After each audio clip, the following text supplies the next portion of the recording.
최근 국민의힘에서는 헌법재판관에 대한 자격 시비를 하면서 벌써부터 탄핵, 이 판결 불복 조짐 보이고 있습니다. 자, 이와 관련해서도 우려되는 상황이나 대비해야 할 일이 있다면 어떤 것이 있겠습니까? 지난 이제 서부지법 그 폭동 사태를 보셨던 것처럼 과격한 극우 세력의 이제 폭력 행태가 매우 지금 우려스러운 상황입니다. 그러니까 만약 탄핵이 인용돼서 조기 대선이 치러지면 그런데 여론조사나 이런 결과가 전혀 이제 가능성이 없는 폐색이 짙어지면 사실 정권 연장을 통해서 사면을 받겠다는 이 계획이 전부 그렇죠. 스포로 돌아가지 않습니까? 그렇다면 또다시 어떤 폭력 사태가 유발될 수도 있습니다. 예를 들면 이제 사전투표소를 대상으로 투표 행위를 방해한다거나 일부 지역에서는 지난번과 같은 어떤 소요 사태가 발생할 수도 있습니다. 문제는요, 이런 상황이 발생을 하면 공직선거법 196조에 의거해서 선거 연기를 시도할 수 있습니다. 이제 공직선거법은 천재지변이나 아니면 기타 부득이한 사정으로 인해서 선거를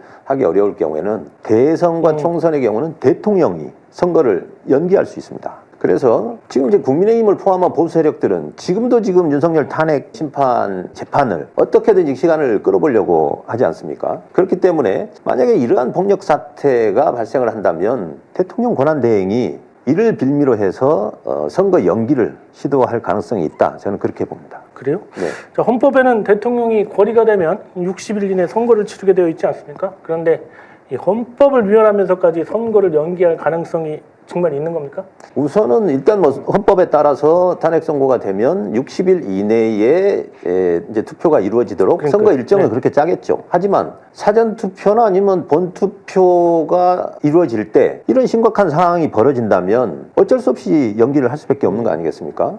저는 특히 이제 사전 투표가 더 염려가 되는데요. 그동안 극우 세력은 사전 투표가 민주당이 유리하다는 그런 인식이 있어서 사전 투표에 대한 불만이 많았습니다. 투표를 하지 말자 이런 것까지 있었으니까요. 그렇기 때문에 이제 사전 투표에 대한 방해 행위가 있을 걸로 저는 좀 짐작이 되는데요. 특히 이제 사전 투표소는 본 투표에 비해서 투표소가 아주 적습니다. 네네. 주로 그 아마 주민센터 한 동에 하나씩밖에 없죠. 그렇기 때문에 오히려 공격에 쉽게 더 노출될 수도 있습니다. 그래서 저는 이런 사태를 면에 방지하기 위해서 공권력을 총동원해서 막아야 됩니다. 그리고 또 하나 아까 말씀드린 공직선거법 지금 이런 상황이 되더라도 대통령이 독단적으로 이 연기를 결정하지 못하도록 저는 공직선거법도 좀 손을 봐야 된다고 생각합니다. 네.